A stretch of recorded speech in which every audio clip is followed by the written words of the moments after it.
Le soleil s'apprête à briller. Alors vite, on saute dans les chaussures, un quignon de pain, un bout de saucisson et c'est parti. C'est décidé à l'instant, on part sur les traces du lieutenant Widmann et saluer Saint-Guillaume. Et il est déjà tout allumé.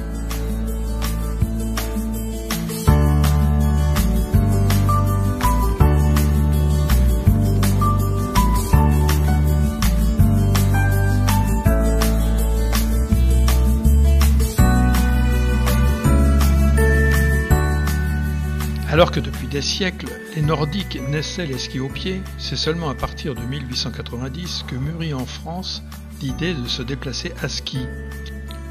En 1896, le lieutenant Widmann servait au 28e bataillon de chasseurs stationné à Embrun.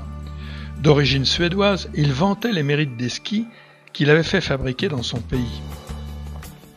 Mais c'était un médiocre exécutant. Oh, pas si médiocre que ça, vous allez voir.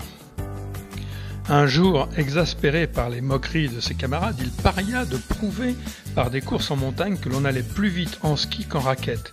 Songez donc, la sacro-sainte raquette mise en cause jusqu'alors indispensable pour monter dans la neige.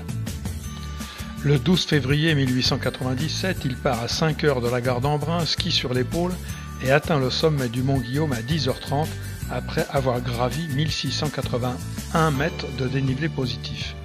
Il attend que le soleil déjà actif à cette époque de l'année décline pour entamer la descente qui durera 1h30 sur un manteau neigeux durci. Il réalise ainsi la première ascension à ski dans les Alpes françaises. Il faudra attendre encore quelques années pour que l'armée organise à Briançon la première école militaire de ski. On appelait alors les skieurs des patineurs à ski. Alors suivons ensemble ce sentier dit Widmann qui va nous mener au sommet du Guillaume.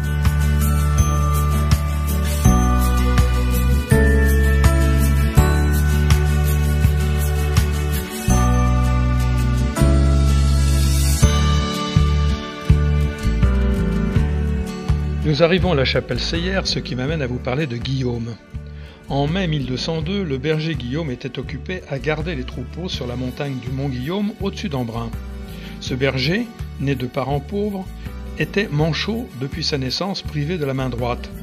Dieu voulut se servir de lui pour alerter les chanoines réguliers du monastère Notre-Dame des Calmes d'une inondation imminente de la Durance.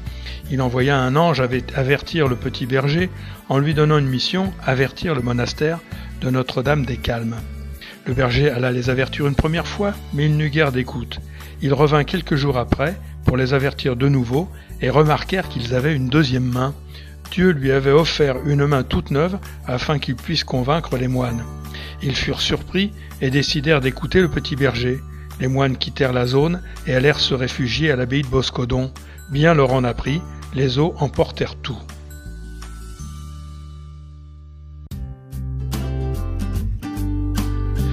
Au décès de Guillaume, la main venue du ciel refusa de rester en terre, ce qui ne manqua pas de surprendre.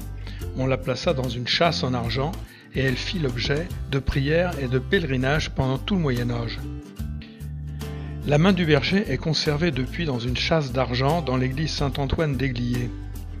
Plusieurs miracles et autres guérisons lui furent attribués. L'incendie du village d'Églier est stoppé lorsque la main est présentée. Elle guérit la jambe gangrénée d'un notaire de Saint-Crépin. Elle fait marcher un paralytique de Réautier. Lorsque les Huguenots mettent le feu à l'église d'Églier en 1595, tout brûle, sauf la main qu'on retrouve intacte au milieu des décombres. Cette légende d'Églier permet de faire le lien avec le mont Guillaume, qui certainement prit ce nom pendant la période de forte ferveur et en relation avec la confrérie des prieurs des monts Guillaume d'Embrun. Chaque année, la confrérie fête Saint-Guillaume au mont Guillaume. Le pèlerinage, qui date du Moyen-Âge, se déroule chaque année le 2e dimanche de juillet.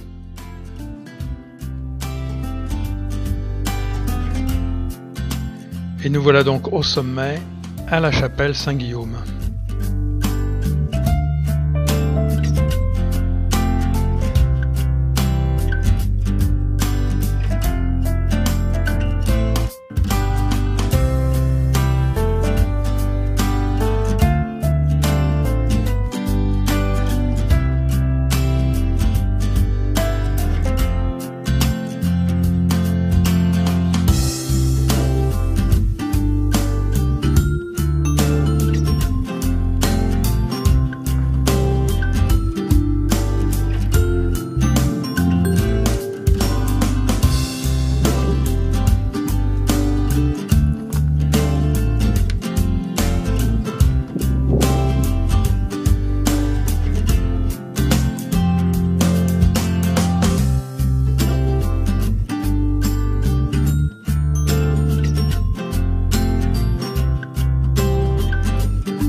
Allez, je vous propose de suivre l'arête et d'attaquer la descente au col de Tremplalats, là-bas dans le fond.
Ah, il y en a qui doivent déjà allumer le barbecue à cette heure-là.